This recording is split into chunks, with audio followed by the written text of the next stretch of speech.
diangkat lagi oleh stasiun atau bagaimana? Silakan Pak Parwes. Ya, Assalamualaikum warahmatullahi wabarakatuh.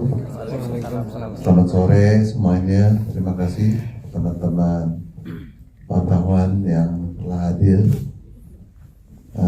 Saya percaya teman-temanlah yang bisa menyampaikan karya-karya kami kepada penontonnya. Untuk itu saya mengaturkan terima kasih. Dan hari ini memang saya agak deg-degan ini. Begini rupanya kalau duduk di sebelah Messi. 3 miliar. Tadi aja deg-degan, gimana coba. Tapi gak apa-apa. Ya Messi gak apa-apa ya.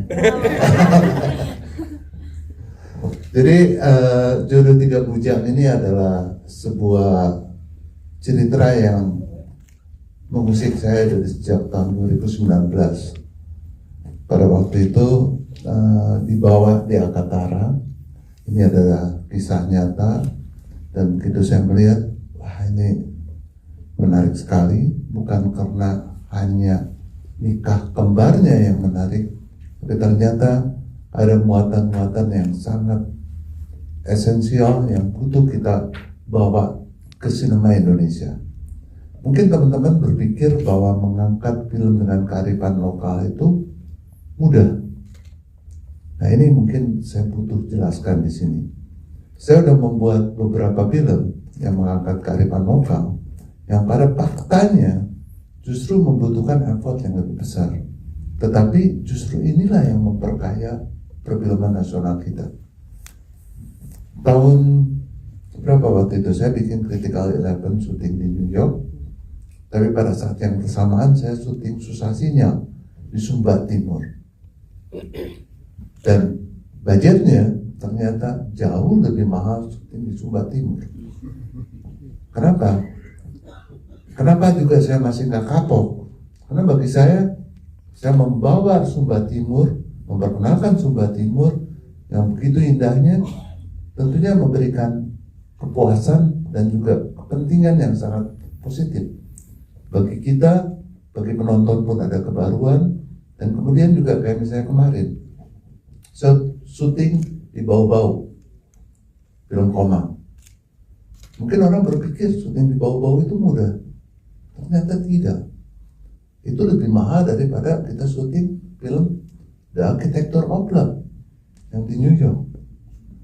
Bayangkan, untuk syuting film ini kita di Makassar, mobilisasi peralatannya pun kita bawa ke sana, itu udah membutuhkan dana lebih dari 1 miliar. Itu hampir 1,1 atau 1,2 yang kalau kita syuting ke New York dengan tim kecil tidak akan sampai angkanya seperti itu. Nah jadi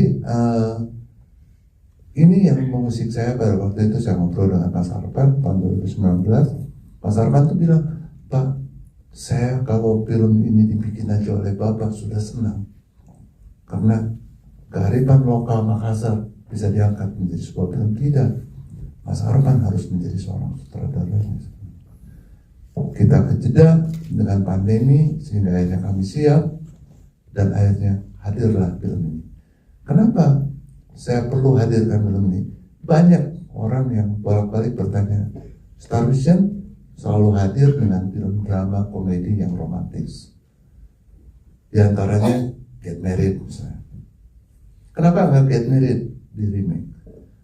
Saya jujur aja, saya bukan tipikal orang yang senang membuat remake.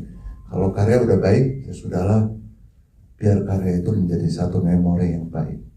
Kenapa saya nggak mencoba memperkaya perfilman Indonesia dengan menghadirkan karya-karya yang berbeda? Dan akhirnya Jodoh Tiga Bujang dengan segala dinamikanya hadir.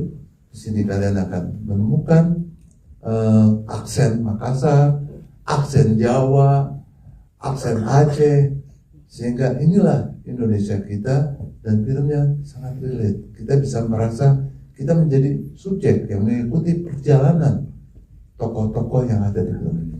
Apakah si tiga bujang bersaudaranya atau jodoh-jodohnya? Dan jodoh-jodoh di sini ternyata banyak. Kita di sini baru bawa hanya beberapa orang. calonnya yang klasik, tehnya secantik itu coba kalau calonnya atau cewek cantik yang mengisap kelapa dengan semangat, nah itu juga salah satu judulnya. Jadi Jodoh Tiga Bujang adalah film yang saya dengan sangat bangga persembahkan untuk penonton, dan juga saya sangat apresiasi kepada Raya Flix, partner kami di Star Vision untuk karya ini. Dan selama ini Raya Flix membantu support promosi film kami, dan begitu menonton karya ini, dan lucunya saya berangkat ke Amerika tanggal 9 kalau nggak salah Mei ini. Jadi saya harus menyelesaikan pick-lock film ini untuk bisa masuk ke proses pasca produksinya. Jadi waktu Raya Flix nonton pun saya nggak dampingi, tapi justru saya dapat kabar, wah Pak ini bagus banget, lucu banget, touching banget, kita mau ikutan. Lalu saya lega ya, tapi tetap pulang dari Amerika, saya masih nonton lagi dan masih melakukan beberapa revisi untuk kesempurnaan karya ini. Semoga pada waktunya nanti kalian akan bisa menikmati karya istimewa ini.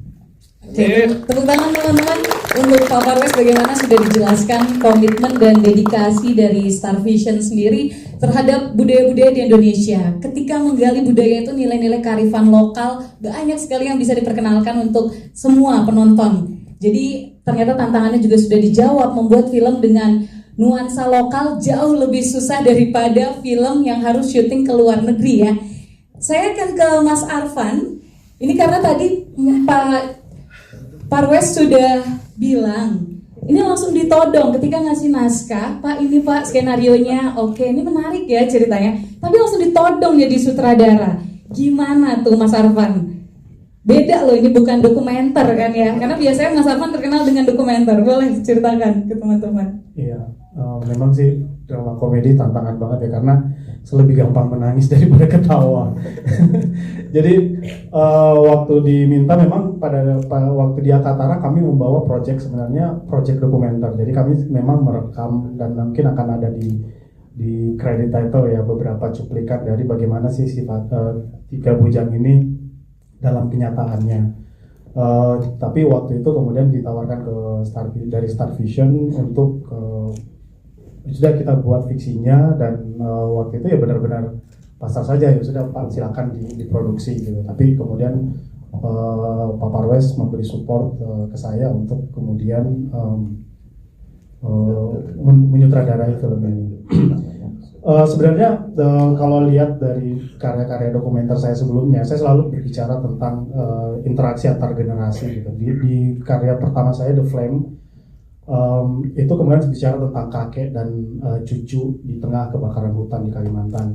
Ini Nawa pun yang kemarin dapat Piala Citra, itu juga bicara tentang rekonsiliasi antara ibu dan anak di pulau terpencil di Indonesia. Nah kali ini saya membawa juga tentang di Tiga Bujang ini sebenarnya interaksi antara generasi sekarang dengan generasi orang tua yang kemudian sama-sama berada dalam situasi tekanan ekonomi global yang makin susah gitu. Dan bagaimana mereka merespon tradisi, bagaimana mereka merespon zamannya, itu kemudian lahir di dalam bentuk drama komedi. Kenapa drama komedi? Sebenarnya mencoba nuansa baru juga. Saya sebagai sutradara merasa tertantang untuk itu. Charlie Chaplin bilang kalau tragedi itu adalah close up, maka komedi adalah wide shot-nya. Jadi mungkin saya mencoba lensa yang baru untuk menceritakan tentang tragedi atau hal yang ada di kota saya, Makassar, bagaimana uang panai itu kemudian bergeser maknanya di era flexing zaman ini gitu. Bagaimana kemudian nikah kembar itu kemudian menjadi solusi dari sebuah tekanan ekonomi yang ada di Makassar gitu. Jadi itu mungkin yang membuat saya kemudian tertantang untuk membuat karya ini gitu, dan semoga drama komedinya dapat. Karena juga saya terus terang ragu di awal ya, tapi kemudian saya didukung oleh Pak Parwes dan Star Vision, saya didukung oleh cast yang luar biasa dan kru yang luar biasa mensupport, dan semoga hasilnya bisa memuaskan semua dan menjadi kekayaan dari film nasional. Ya. Gimana, approve kan tadi habis Iya. sudah terlalu deh. Udah pada ketawa Pak. Iya, tepuk tangan buat Mas Arfan yang bisa kita bilang berani keluar dari zona nyaman ya, dari dokumenter, pernah memenangkan Piala Citra juga di festival film, sekarang lanjut ke drama komedi. Nah ini saya ke Mas Alwi untuk pengembangan dan juga terlibat langsung di penulisan. Bagaimana nih Mas Alwi, boleh diceritakan? Mungkin sedikit saya luruskan. Jadi waktu Mas Arfan bawa itu masih berupa ide cerita. Oke. Iya. Nah, jadi kemudian kita memilih penulis senarionya dan itu kita lakukan di tahun yang lalu ya. Setelah pasca pandemi kita lanjutkan karena Mas Arfan itu saya mau dapat schedule-nya pun susah banget. Lagi keliling Indonesia kayaknya ya Mas ya. Luar biasa ini. Saya mau ngajak director untuk membuat karya perdana fiksi, tapi saya nunggu jadwal. Sampai ada beliau siap, kata banyak proyek dokumenter yang memang dan dokumenternya bagus-bagus. Tadi plan itu mungkin Bara ya, gitu. Ya, Bara. Lokalnya. Jadi putri saya itu sangat suka dengan karya-karya dokumenter dari Mas Arfan, dan akhirnya kita punya waktu dan akhirnya kita mulai menulis, dan tim penulisnya juga ada 3 orang ya. Iya. Nah, Alwi mana Alwi? Mana nih Mas Alwi? Nah ini yang mengeksplorasi ide, karena ketika udah dikasih ide, ini untuk menulis menjadi skenario jadi PR juga kah? Gimana Mas Alwi? Ya, dalam proses menulisnya saya sama Mas Arfan sering ngobrol-ngobrol, walaupun bukan soal tentang film ini, tapi kita tuh punya keresahan yang sama sebagai orang Makassar, di mana tradisi itu udah bergeser menjadi gengsi menurut kita berdua. Di mana Mas Arfan pengen cerita ini tuh dekat dengan kita, dekat dengan orang Makassar, dekat dengan tradisi-tradisi kita, tapi punya kejutan. Makanya Mas Arfan pengen mintanya di ceritanya tuh kadang sedih, kadang serius, kadang bercanda, sehingga bisa dinikmati bukan cuma di lokal di Makassar saja. Nah, untuk menulisnya tuh kita mau menyatukan antara cinta, tekanan sosial, komedi, dan keluarga, disatukan menjadi satu cerita. Mungkin itu kendala menurut saya, karena ini kesempatan pertama buat saya membantu Mas Arfan, dan terima kasih untuk Star Vision. Ya, terima kasih. Oke, terima kasih Mas Alwi. Ada satu penulis lagi sebetulnya, ya itu adalah Erwin ya. Erwin. Jadi Erwin ini karena bukan orang Makassar, dia tidak pede. Mirip lah sama Padli lah, ya kan? Pede dia, ya kan? Jadi dia bertahan di friendzone aja gitu. Nah, jadi Erwin yang nggak pede, ini mengajak Pak Alwi, yang orang Makassar asli. Orang Makassar asli. Diperkuat lagi sama sutradara kita yang orang Makassar. Waduh, komplit nih. Tapi tadi ada yang bagus ya. Dari tradisi bergeser menjadi gengsi. Waduh, ini kayak siap-siap nonton film ini. Kukira film, ternyata kisah hidupku. Oke, kita ke pemeran Fadli. Di sini ada Jordi Pranata. Waduh, tulang punggung saudara-saudaranya ya. Kalau nggak nikah batal gitu tadi kata dialognya. Nah, Jordi ini yang pastinya menjadi PR adalah dialek pasti. Ini harus menggunakan dialek Makassar. Nah, gimana tuh proses pendalamannya? Sama boleh dibocorin dikit apa sih kata-kata bahasa Makassar yang paling gampang buat Fadli, sama yang paling susah? Nah, boleh dikasih tahu teman-teman media, silakan. Assalamualaikum warahmatullahi wabarakatuh. Pertama saya mau berterima kasih kepada teman-teman media sudah menyempatkan hadir untuk melihat official trailer dari Juara 3 Bujang. Terima kasih juga buat Pak Parwes atas kesempatannya, Mas Arfan juga. Tantangannya berdialek Makassar, sebetulnya saya tuh sangat dekat dengan Makassar gitu. Ada beberapa saudara saya juga, walaupun saya bukan asli Makassar, tapi telinga saya tuh cukup familiar dengan logat Makassar. Jadi ketika ditawarkan Fadli berasal dari Makassar, anak band Makassar gitu, langsung tertantang. Oh, berarti harus nge-recall lagi nih orang-orang yang memang dulu suka berbahasa Makassar tuh kayak apa sih, kayak gitu. Ditambah Fadli ini adalah anak pertama dari 3 bersaudara ini, 3 bujang ini. Ditambahnya gitu tantangannya menjadi sosok abang atau kakak yang akan di look up sama adik-adiknya. ditambah dengan orang tua yang ngasih deadline-nya, sebetulnya ini wajar nggak ya dikasih deadline untuk nikah kembar ini. Jadi tantangannya itu bagaimana menjadi sosok seorang kakak dengan semua bebannya. Kalau dialek atau misalnya skill untuk menjadi anak band Makassar itu kan eksternal, tapi lebih ke internal Fadlinya gitu, bagaimana merasakan deadline ini serius karena berhubungan dengan budaya kan, budaya Makassar soal nikah kembar ini. Jadi benar-benar mendalami keresahannya, paniknya, rasa sakit yang menjadi Fadli itu lumayan challenging. Tapi itu semua dibantu dengan Pak Arfan, dengan adik-adik, dengan The Boys yang lain. Itu menjadi sebuah harmonis yang semoga nanti bisa dilihat di tanggal 26 Juni. Oke, dialek Makassar mungkin boleh ke teman-teman sedikit yang paling Apa Mama? Dialek Makassar yang paling gampang apa? Iya Mi. Banyak sebetulnya dialek Makassar yang dari paling mudah itu masalah waktu Jini gitu kan. masalah waktu Jini. Atau iya mau kak pulang gitu. Mau kopi mana? Kayak gitu. Kalau yang paling susah ada nanti di film dialek Makassar tapi yang zaman dulu itu Pak, yang kayak mantra itu. Sampai detik ini saya lupa, tapi itu jargon mantra klasik Makassar yang saya dan Mas Nugi itu menghafalnya lumayan. Gimana nih Mas kita ngapalinnya? Nanti ada di filmnya itu. Iya, sama Bapak juga ada kebagian bahasa Makassar zaman itu lumayan susah. Oke, berarti memang harus nonton ya nanti 26 Juni. Harus. Nah, saya ke Christopher Nelwan, saudaranya juga nih, yang kembali memerankan karakter datang dari keluarga Bugis Makassar. Nah, pendalaman seperti apa, terus karakter kamu ini bagaimana, boleh diceritain teman-teman? Ya, jadi di sini aku berperan sebagai Kifli. Kifli adalah anak kedua dari 3 bujang ini. Jadi yang paling tua kan Fadli, terus ada Ahmad yang paling muda. Nah, sebenarnya waktu dulu tahun 2017 aku udah pernah berperan sebagai orang Makassar juga. Lalu di sini challenge-nya adalah aku berperan sebagai orang Makassar tapi anak muda yang mungkin lebih talkative daripada waktu produksi aku yang waktu itu. Jadi memang challenge-nya di situ.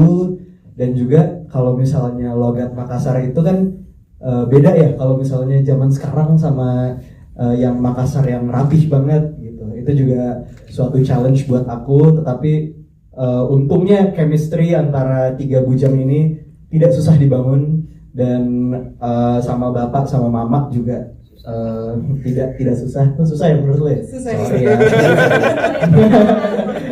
Gitu. Kurang lebih seperti itu, dan aku bisa bilang prosesnya salah satu syuting paling seru. Gitu. Terima kasih Pak Parwes, terima kasih Mas Arfan dan semua tim sudah menjadikan Jodoh 3 Bujang ini film yang nanti belum nonton juga sih. Yang baik.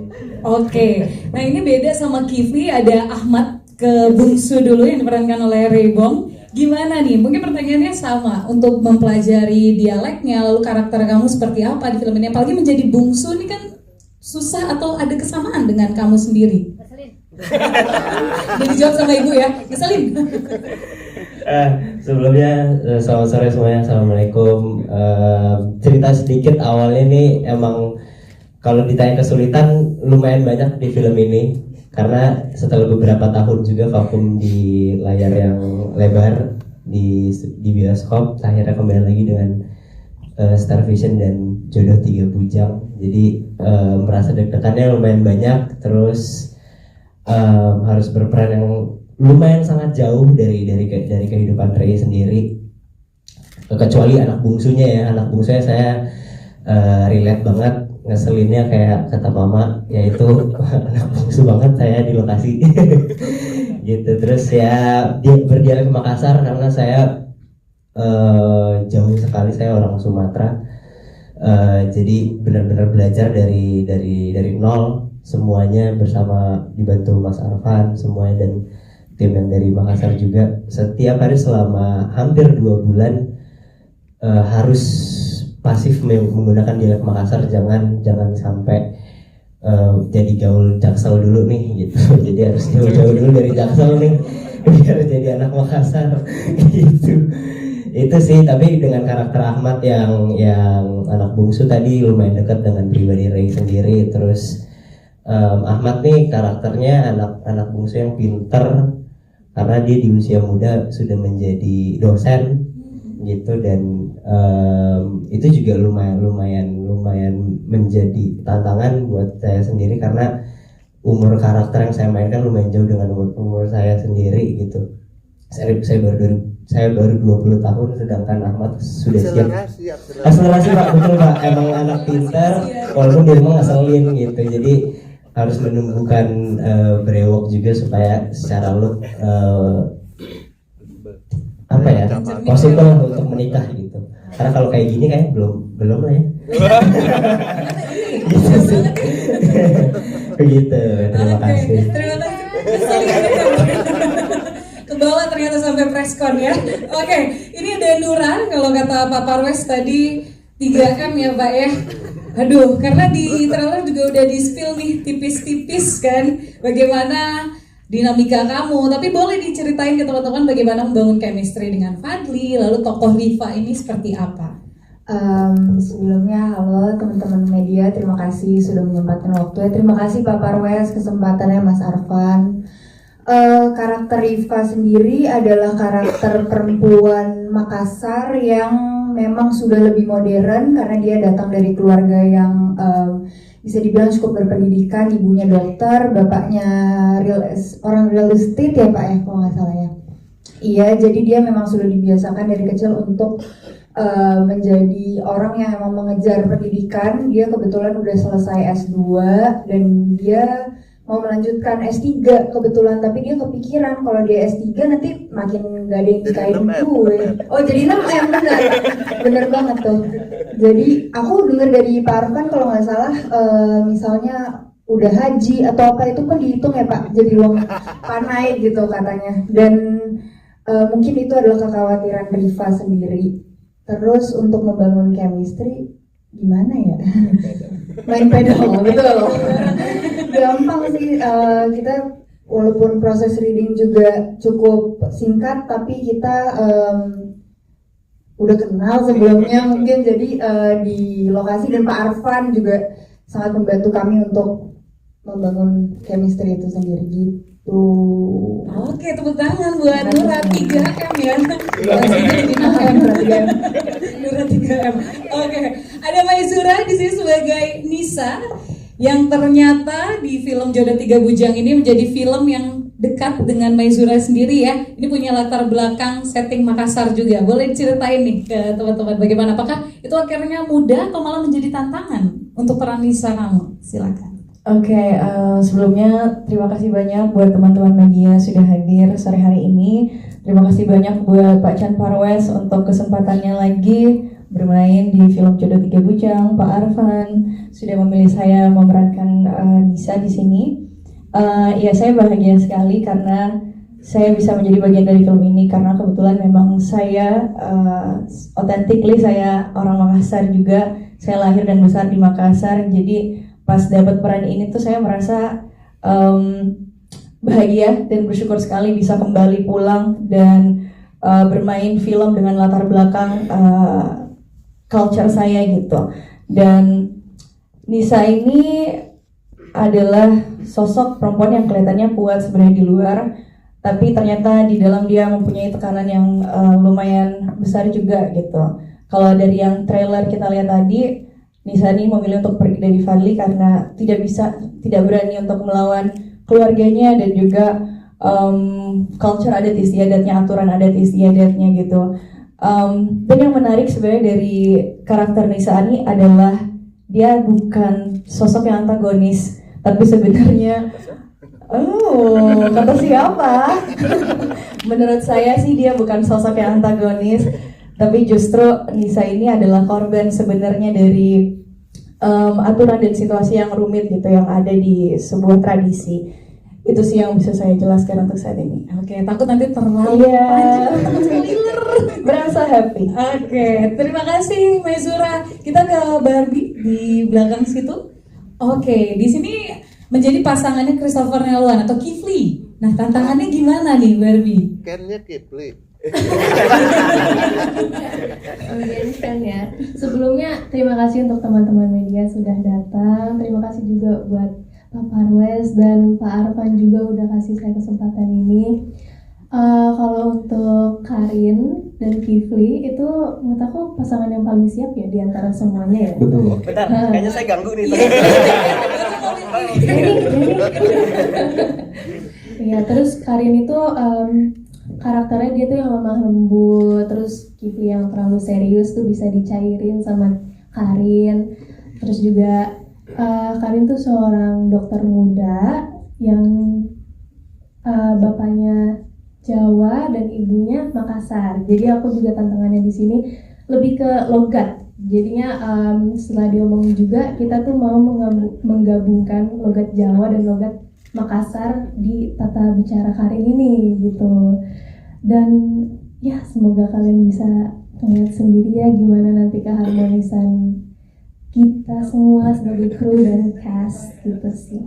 Oke, bangun chemistry-nya gampang tapi untuk aksen dan dialek yang susah ya Barbie ya, jadi tantangan. Iya, tapi untungnya dikelilingi dengan orang Makassar juga ya, jadinya aku banyak-banyak nanya. Terus juga aku punya saudara yang dari Jogja, terus gampang nempel juga ya logat Jawa dan Makassar ini gitu sih. Oke, terima kasih Barbie. Kita akan ke Om Arswendi di sini. Oke, tepuk tangan dulu dong untuk Om Arswendi karena ketika trailer udah paling keras suaranya Om Arswendi ya. Sebagai kepala keluarga meminta anak-anaknya 3 bujang ini untuk menikah. Boleh diceritakan karakter nih Om di film terbaru ini? Assalamualaikum warahmatullahi wabarakatuh. Terima kasih buat teman-teman wartawan semuanya. Ya. Saya ngomong apa ya? Karakter Bapak yang sangat keras di keluarga ini bagaimana membawa, lagi ada tradisi Bugis dan Makassar. Pendalaman karakter seperti apa Om? Tokoh Bapak ini ya sebetulnya secara umum kebanyakan bapak-bapak di zamannya ya. Artinya untuk di daerah dia meletakkan martabat di atas segala-galanya, adat di atas segala-galanya untuk dilaksanakan ya, tanpa cacat.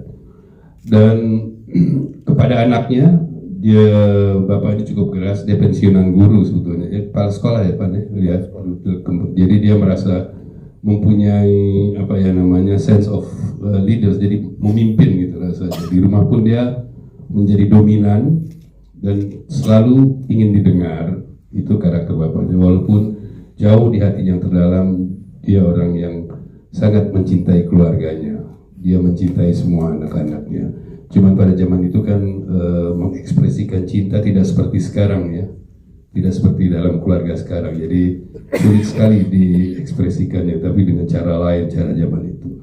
Nah, seperti tradisi menjadi gengsi, ya tentu saja ini bagian dari yang harus dialami oleh si bapak. Si bapak punya uang yang nggak banyak, punya anaknya banyak, punya anak 3 ya, yang harus gitu kan ya. Jadi sedikit juga bicara dengan Mas Arfan buat tradisi 3 bujang itu juga dipengaruhi oleh kondisi ekonomi ya, kondisi efisiensi dalam sebuah perjodohan. Tentu saja bapak ini berhadapan dengan anak-anak yang modern, anaknya anak band ya, anak-anak yang sudah tahu sekarang, yang sudah bermain dengan medsos. Jadi ada yang menarik adalah benturan antara generasi ya, generasi bapaknya dan generasi anaknya, sehingga cara-cara lama itu kadang-kadang tidak bisa tembus ke anak-anak ini. Dan soal dialek Makassar ini saya juga agak kesulitan dan awalnya tidak pede, tapi disemangati oleh Mas Arfan dan dikasih oleh asisten Mas Fatah ya, di training terus. Dan saya menjadi pede ketika mendengar dalam reading mendengar ibu istri saya ini. Jadi saya sebenarnya banyak meniru dia secara dialog. Saya banyak dipengaruhi dan saya membiarkan diri saya dipengaruhi olehnya sehingga saya bisa ikut untuk dapat berdialek Makassar. Dan juga anak-anak saya, waktu saya datang ini 3 anak ini udah luar biasa bahasa Makassar. Ya. Jadi langsung belajar ya, Iya, karena iya. Jadi saya yang belakangan belajar ini karena saya kurang pede sebetulnya ya. Terus saya juga di lingkungan saya juga jarang punya teman Makassar tuh sedikit, ya sangat sedikit. Ada satu-satunya teman saya orang Makassar tadi pada saat itu hubungan kita lagi nggak baik. Gitu. ada aja ya. Lagi kurang baik hubungan kita. Gitu. Jadi sudah. Tapi saya demi peran ini saya terpaksa menghubungi dia. Jadi film ini memperbaiki hubungan saya dengan sahabat saya. Dan ini pas banget karena Om Arswendi bilang Bucut ini tadi belajar sedikit-sedikit dari Bucut. Ini Bucut bagaimana Bu? Untuk dicuri-curi dikit tuh logat-logat Bugis Makassar, kan bukan kali pertama berperan atau memerankan karakter yang memiliki dialek. Bagaimana di lokasi set? Nggak tahu sama sekali. Tapi selamat sore untuk semuanya teman-teman wartawan yang sudah hadir. Terima kasih. Dan juga terima kasih untuk bapak aku yang selalu ingat aku. Terima kasih. Mas Iwan juga terima kasih. Dan anak-anakku semuanya, mantu-mantuku, suamiku nanti saja terima kasih. Jadi kalau misalnya dicuri sama bapak, saya sama sekali tidak tahu. Bapak kenapa mengaku bikin malu gitu. Jadi sama sekali tidak tahu kalau saya alhamdulillah sudah pernah. Jadi bukan berarti pun gampang, tapi tinggal mendengarkan dan mengingat-ingat lagi. Tapi memang benar anak-anak 3 ini juara kelas, mereka langsung set cepet sekali sampai ya bapak sih yang tinggalan deh bapak gitu. Jadi kalau ditanya susah atau tidaknya, saya lebih susah mengalami dalam satu rumah hanya ada satu wanita, yang lainnya 4 laki-laki dengan kepala yang sangat keras, terutama bapaknya. Jadi dia mau istri tidak didengar, anak-anak tidak didengar, pintu pun tidak didengar sama dia. Saya tidak tahu dia mendengar siapa, gitu. Jadi kadang saya sampai bagaimana caranya saya meletakkan diri saya ini sebenarnya di luar lokasi. Mama makan apa kita? Ya di dalam saya tidak. Mama ada makanan apa? Ih mama ini pemain atau PU ya sebenarnya. Dikit-dikit minta makan nih, apalagi bapak. Mak jangan lupa jam 5 pisang goreng saya. Alah, sebenarnya saya ini siapa? Tapi beginilah kehidupan kita selama di Makassar. Bahagia sekali kita bekerja sama dengan anak-anak ini, dengan bapak. Saya dipertemukan lagi dan semoga kebahagiaan ini tidak hanya untuk kita saja, keluarga 3 Bujang, tapi untuk semua yang menonton 3 Bujang nantinya. Amin. Oke, ada satu lagi yang tentunya punya peran penting di film ini, ada Mas Nugi di pojok sana. Tadi kalau kita lihat sedikit itu kayak memberikan wejangan atau seperti apa Mas Nugi sebenarnya karakter di sini? Kayak ngasih wejangan soalnya tadi. Silakan. Kita suruh ulang aja coba. Disco ya. Ya gue kan sebenarnya anak Jakarta ya. Lahir dari Jakarta, udah gak denger lagi dialek-dialek gue. Terus tiba-tiba ditantangin sama Pak Parwes, diajakin membel jadi orang Makassar. Ya jujur aja, salah satu yang menarik adalah karakternya Pak Malik ini. Itu gue banget. Anak band yang udah lawas, udah banyak pengalaman nakalnya juga, terus ngasuh anak-anak band yang masih muda. Jadi mirip lah dengan keadaan saya sendiri, walaupun bedanya Pak Malik memilih untuk jadi orang single. Nah, disitulah banyak asam garam. Dan pas lagi ketemu di reading, saya jujur baru pertama kali melihat sebuah cast kumpulan yang guyup banget. Sampai saya sendiri mungkin yang terakhir kali ya, aku yang datang ya Mas Arfan ya, di dalam reading itu ngerasa kayak langsung dapet chemistry yang enak. Jadi aku sangat suka banget. Dan pas sampai di lokasi, selama jadi anak band Indonesia, bolak-balik Makassar, salah satu kota tujuan anak band membuktikan diri tahun 90-an. Kalau kamu belum bisa menaklukkan Makassar, kamu belum jadi anak band Indonesia. Dulu begitu. Tapi saya baru pertama kali juga sampai ke Makassar nih Pak Parwes. dikasih tahu makanan enak sama Maizura sampai dibeliin, dan saya langsung tergila-gila dengan Songkolo. Itu wajib lapor itu. Songkolo tidak ada duanya, 24 jam. Itu aja ya. Itu. Dan saya sangat suka tadi ngeliat trailernya, surprise karena begitu serunya cerita yang dihadirkan dalam Jodoh Tiga Bujang ini, sampai saya sendiri pun nggak peduli saya ada apa nggak ada di situ di trailer. Yang penting saya main di film yang keren ini. Oke, terima kasih tepuk tangan untuk Mas Bugi. Setuju seperti kata Mas Bugi, trailernya saja sudah seru, pressconnya sudah seru, ditunggu di tanggal 26 Juni pasti seru. Setuju ya teman-teman ya? Dan sebelum kita menuju area doorstop dari Pak Parwes, boleh memberikan closing statement Pak? Silakan.